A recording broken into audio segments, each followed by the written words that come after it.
Hello and welcome to issue 6 of Andy Zaltzman's World Cricket Podcast, broadcasting to the entire cricketing universe from a small room in South London. Andy Zaltzman's World Cricket Podcast. I am Andy Zaltzman, author of the Confectionery Stall blog, and I live in an igloo made of wisdoms, and my test bowling average is 21.57, or it would have been if I'd been Freddie Truman, which I'm not. But I should have been. Later on in this week's show, I'll be talking to Alex Bowden, King Cricket himself, from his palace in the Kingdom of Cricket, which he rules justly, but fairly, with the bat of justice in his hand and the stumps of truth on his head. But above all, I'll be asking, what the hell's happened to Hashim Amla?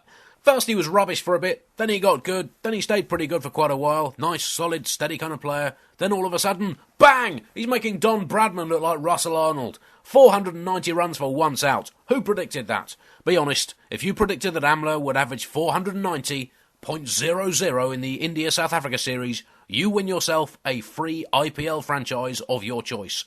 But you do have to be correct to within one decimal place. Amla followed his double ton in Nagpur with 2 superb centuries at Eden Gardens, ultimately, though, in a losing cause as Harbhajan struck last man Morkel on his pad, an appeal tore the Kolkata skies asunder, and umpire Steve Davis's finger of doom rose to the heavens, at which point I'm pretty sure I heard the crowd roar from my living room in London. Or it might have been my stomach rumbling, I guess. I had been engrossed in the cricket and forgotten about breakfast. Schoolboy error. I cheated myself out of a meal. But Harbhajan then broke the Indian 60-metre sprint record, defying the laws of physics as he hurtled across the outfield, arms outstretched in triumph like an excited aeroplane about to take off on a particularly appealing flight. Amla left simultaneously triumphant and defeated. It had looked like India would need to use an industrial digger or heavy artillery to extricate him from the wicket. You did kind of get the impression that if Amit Mishra had bowled Amla, a ravenous man-eating crocodile, his latest mystery delivery, Amla would just have covered his off-stump and gently knocked the slavering reptile safely into the leg side, before staring with that stoical stare of his back at the bowler, as if to say, "Is that all you've got? Go on, try a boa constrictor next. Or a tank of piranhas. I am in form." So it was a fine win for India after their first test spaghettiing, set up initially by Zahir and Harbhajan's bowling on the first day, then decisively by the extraterrestrial brilliance of Sehwag, whose unfeasible scoring rate again bought India just enough time to win with milliseconds to spare on day 5. So it's all set up magnificently for the 3rd, 4th and 5th tests. What do you mean? What do you mean there's no 3rd test? What, is there a 4th test? Still no, so they're jumping straight to the 5th test? No? That's it? Oh, what a shame. So what did this 2-match series prove exactly? Well, nothing, other than that both India and South Africa can play cricket very well and very badly. You did have to feel really sorry for Amla. In fact, here at the World Cricket Podcast we have received a leaked transcript from the official ICC dressing room stenographer.